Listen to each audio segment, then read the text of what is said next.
Hi everyone, Brian Newbert here from goldenblack.com, live at a picnic table on a busy intersection street corner here in Rosemont, Illinois, also known as Chicago, also known as O'Hare International Airport. I am fighting off a panic attack right now, thinking back on past traumatic experiences spent trying to park at O'Hare when time was not on my side to catch a flight, going to the I parking lot, finding out it's closed even though the sign says it's open, them sending me to the H parking lot, finding out that's full, the H parking lot telling me I have to go to the G parking lot, finding out that's full, them giving me a ticket to go park up right next to the terminal, it not accepting my card, me spending an entire trip out to Washington and Oregon last year freaking out about whether or not my parking was like $200 a day.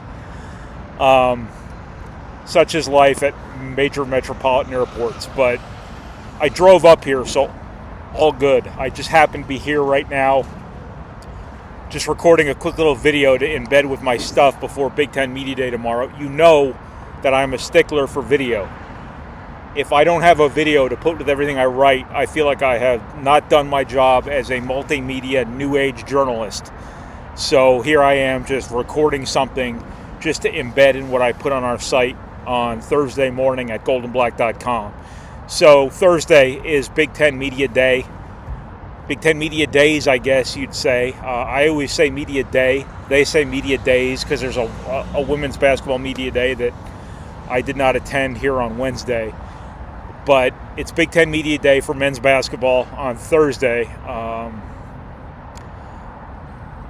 It's sometimes interesting. I don't know how interesting it's going to be this year from a Purdue perspective. It's kind of like you get a lot of questions about, how good you are. You deflect those questions. You get a lot of questions about, winning the league and how the league stacks up and things like that. You say nice things about everybody else. You say you take nothing for granted. You say we take it one day at a time. You say we just have to execute. We just have to play so-and-so basketball. So on and so forth, yada, yada, yada, the stuff that I don't even transcribe, let alone write. But it's part of it. It's you play the game, and it's what comes with being really good. And Purdue is really good. They are the runaway preseason favorite this year. Again, they've been it a couple times here the last few years. Braden Smith is the preseason player of the year. Trey Kaufman-Renn is preseason All-Big Ten.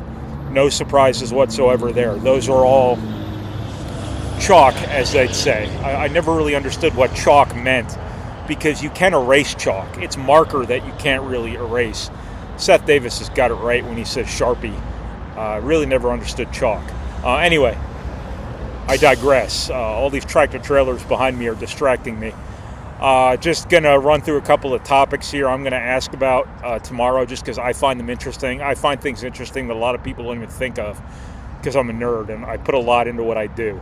Not to say other people don't, but I want to know how liberating it's going to be for Trey Kaufman-Renn this year to actually be able to foul, to actually have the luxury to every now and then foul somebody.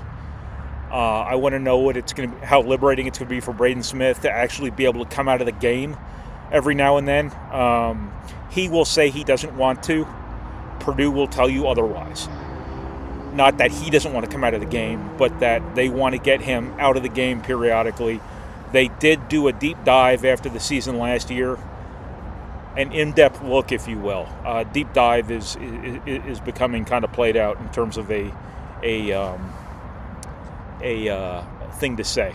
Anyway, Purdue looked closely, analytically, at Braden Smith's splits from the first 10 minutes to the second 10 minutes, to the third 10 minutes, to the fourth 10 minutes, 40 minutes in a basketball game, mind you. So if you weren't counting on math today, sorry. And they did, from what I was told, steadily decline. I don't know how that stacks up to how every basketball player is, but it goes without saying that stands to reason. Braden Smith plays very fast. He carries a lot of responsibility.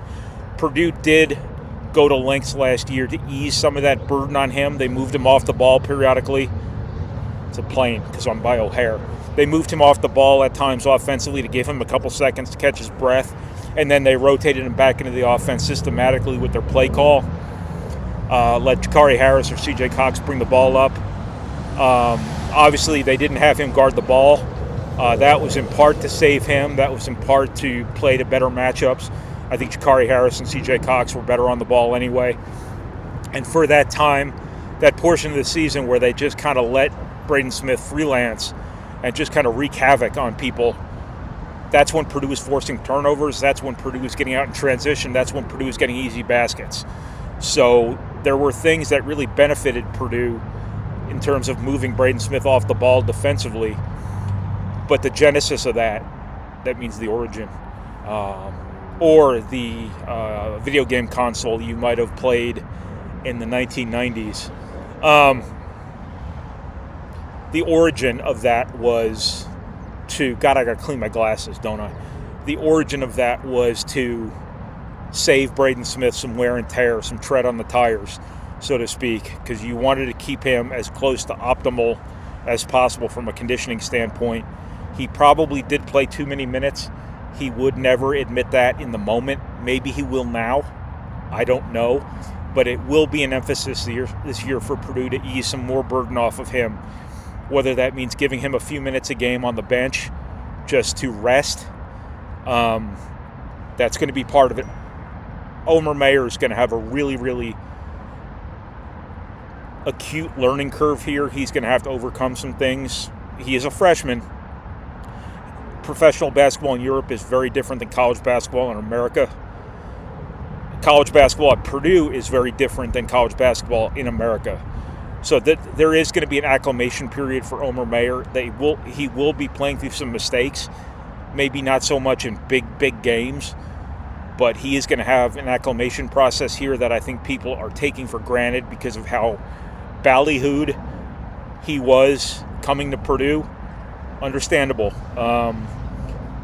But I think he will take some burden off of Braden Smith in terms of being able to be another playmaker, to come off the bench, to actually do the same stuff offensively Braden Smith would have done. I don't think Jakari Harris and C.J. Cox really gave you that ball screen offense kind of element, that true ball handler sort of element last year.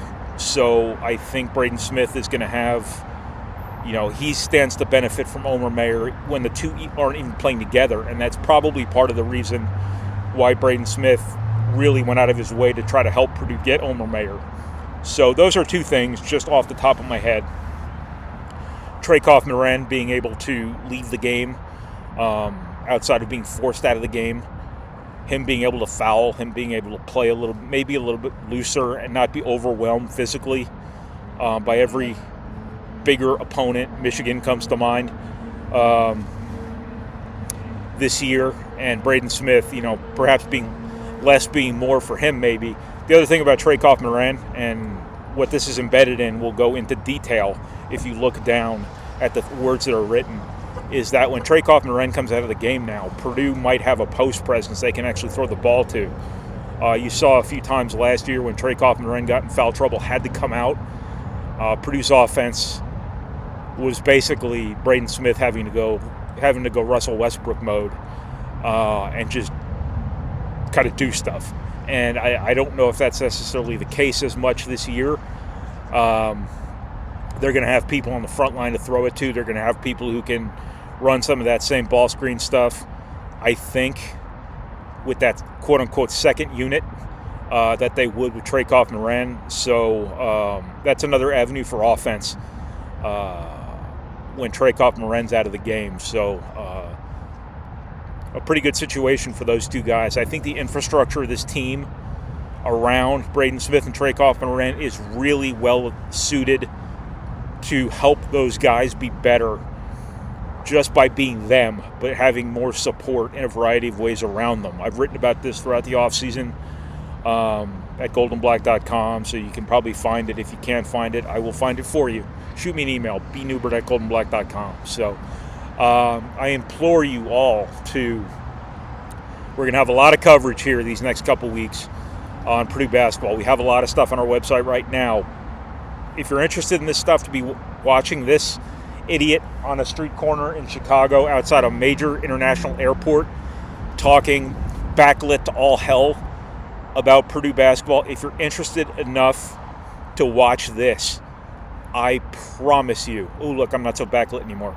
I promise you that you are interested enough for a goldenblack.com membership to be worth your time and money. So please consider it as a personal favor to me. So thank you, everybody, and we will have tons of coverage to come from Big Ten Media Day days here in Chicago / Rosemont / O'Hare on Thursday. So thanks, everybody.